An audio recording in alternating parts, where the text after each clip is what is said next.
This is the knowledge century. Nothing to do with birth. It got degenerated when it connected with birth. Ambedkar, unfortunately, Jawaharlal Nehru made him bitter.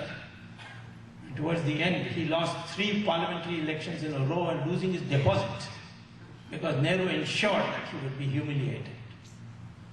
And he became bitter. The society didn't stand up for him. His own scheduled caste didn't vote for him. But he was a scholar. And he went to Columbia and got a PhD in economics. His thesis was first class. Went to London School and got a law degree. And he wrote books on Indian culture, which you all must read. I've quoted in my recent book, Hindutva and National Renaissance, long passages from his book. He should be declared by all the sadhus and sannyasis as the new Brahmin of India. That would be the way to rectify. Because he was a scholar, he was a man of learning, and he had no money, he had no weapons, he had no land. He qualifies. People come and tell me I must defend the Brahmins because these Dravida Kadagam people in Tamil Nadu are attacking them. I said, you are a Brahmin? He said, yes, I am very much a Brahmin. My father is Brahmin, grandfather is Brahmin. I am pure Brahmin. So I said, where do you work? He says, I am director in Bata Shoe Company. That's not a Brahmin. You have to be a teacher or an intellectual of some kind, where you live by your knowledge and impart knowledge. So I don't think this system can be rescued. We should all become now, first and foremost, we'll worry about the system later. First and foremost of all, we must say, I am a Hindu and I am proud of it without any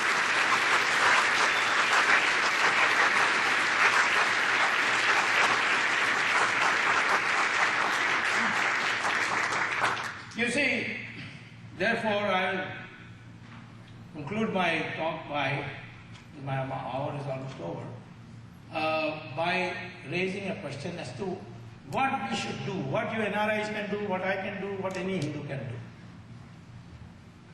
First, you must understand what your identity is.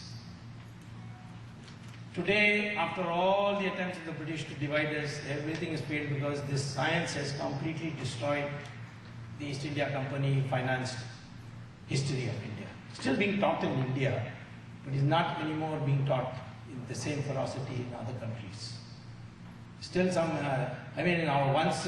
if I get a government, the first thing I'll do is appoint a commission with Rajiv Malhotra as the chairman, if he agrees, to rewrite our history.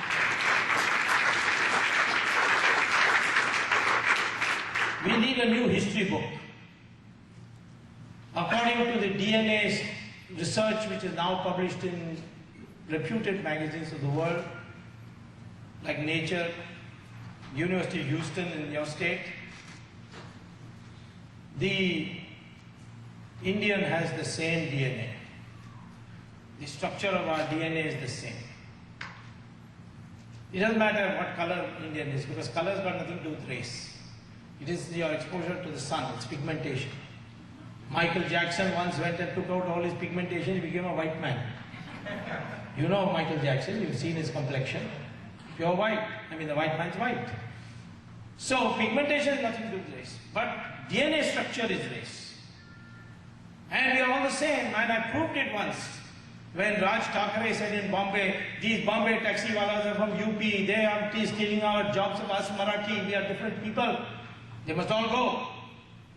So I got a friend to go and get a sample of his hair when he went for a haircut. And then I got one UP taxiwala and said, can I cut your hair? And he gave me a sample. I gave him 10 rupees. He gave me one strand of his hair. And I took it to Hyderabad to a laboratory, tested and found the DNA of Raj Thackeray and the UP taxiwalas are exactly the same. So I came back to Bombay and announced that Raj Thackeray originally his ancestors came from UP. And therefore the first person who should be driven back to UP is Raj Thackeray and not the taxiwala. And Raj Thackeray has not protested. I told him if he challenges me, ask him to come on this stage and cut his hair in front of everybody, and I'll bring a mobile testing equipment and I'll prove it that he's right. We are the same people. irrespective of your Brahmins or scheduled castes or anything. So therefore, this Aryan Dravidian is all nonsense. And that, I don't have to expound on it. Rajiv Malhotra has done enough, and you can read his book, how it was contrived. Arya just means good, noble person. Like in Tamil we say Ayya. They say Arya. There's no word Aryan in our scriptures. Dravidian is, means southern part. They say it's a sandhi of two words, thra and vid. Means where the three coasts meet. That means southern region. The word was first used by Adi Shankara when debating Mandana Mishra in Varanasi. He said, I'm Dravida Shishu. And then he expounds what that means. I told it to Karunanidhi also one of these days. I often discuss with him, although I don't like him at all, he doesn't like me, but we discuss a lot. Something good in politicians, even if you don't like each other, you can sit and have tea and coffee together. Some politicians even decide how to divide the loot. See? So therefore, I told him that you see, this Dravid is not a racial term as you are making up. He said, no, it's absolutely British historian, this, that. No. Then I said, if you are saying that Dravid can never be a Brahmin, then how is Rahul Dravid a Brahmin? Our cricket captain, who was that time cricket captain, he is a Brahmin and he is from... in Maharashtra, if anybody came from south, he will be called Dravid. So therefore, we are one people. That oneness must be expressed. And that expression must be so solid that nothing else counts. The first thing that counts is if you are a Hindu. Then if you are an Indian. Later on you can think of Italians also if you like.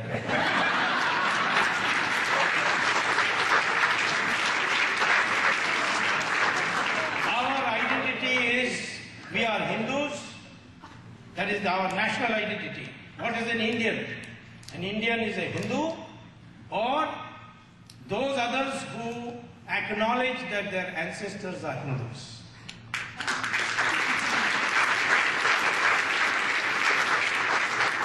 If a Muslim says that my ancestors are Ghori and Ghazni, then according to the British Independence Act of 1947, they should go to Pakistan.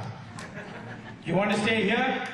You accept to be my brother, that we are of the same blood, we have the same tradition, the same Sanatana Dharma was, belongs to both of us. That is the way to unite Hindus and Muslims, not by pandering to them, but by making them acknowledge their identity as a person who comes from the same lineage as I do. Second, if there is one thing that NRIs can do, or any Indian can do, he says, I can't get to learn all this Vedas and Brahmanas and Upanishads and so on. The only one thing I want to do, tell me what? Learn Sanskrit. Nothing else. Because the vocabulary of Sanskrit is everywhere. Even those who talk about Dravidian, Tamil and all that, they use Sanskrit words all the time. Again, quoting the example of Karunanidhi, the name Karunanidhi is Sanskrit name. They say for their election symbol as Chinnam, that is Sanskrit for chin.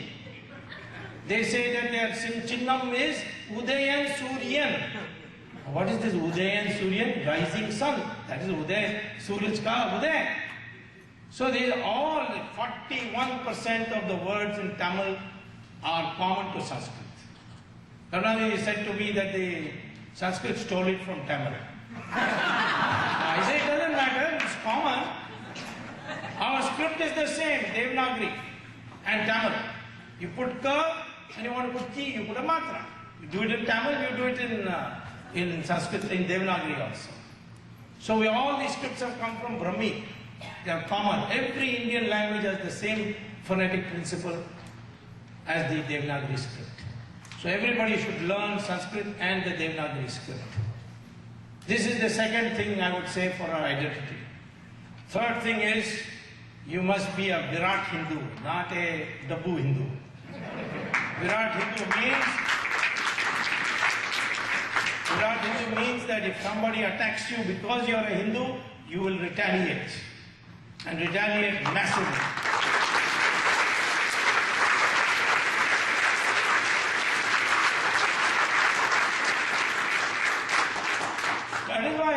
that if they drive out 500,000 Hindus from Kashmir, you send 1 million people back and make them settle down there. And let's see what they do.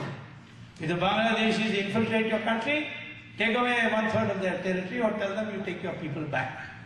If the Pakistanis come and bomb Bombay, go and bomb those camps which you know exist in what is they call as the POK or Pakistan or occupied Kashmir. So these are the ways we have to build a credibility. I admire the Israelis for that. I can say with great pride that the first time India exchanged ambassadors with Israel was because of my effort as a minister.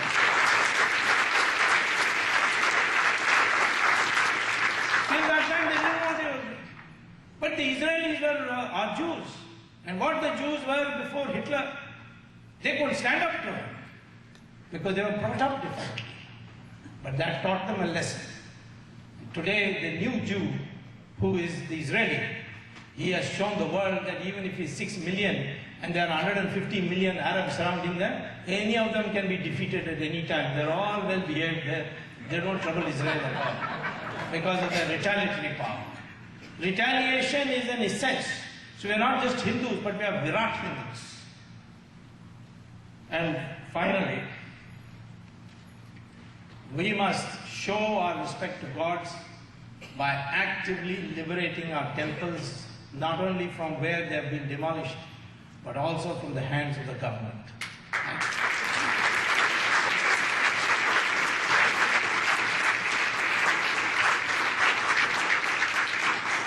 Swamiji here is doing excellent work. Padayatra. He has brought a focus to the whole thing. But I have got a court case which I'll now go and argue now when I return on the 11th of August, where I have said to the government, yes, government has the power that if there's a financial mismanagement, they can take over that temple. But I said they cannot take it over permanently. Tirupati was taken over in 1933, still in the government.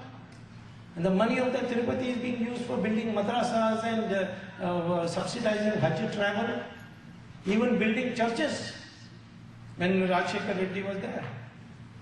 So, same thing in Karnataka. All misuse. 4 lakh temples are being, the lands of the temples which were donated by people, being taken over by politicians and they're building housing colonies in it. So I brought a legislation asking the Supreme Court to legislate that when the power is given to take over a temple, it can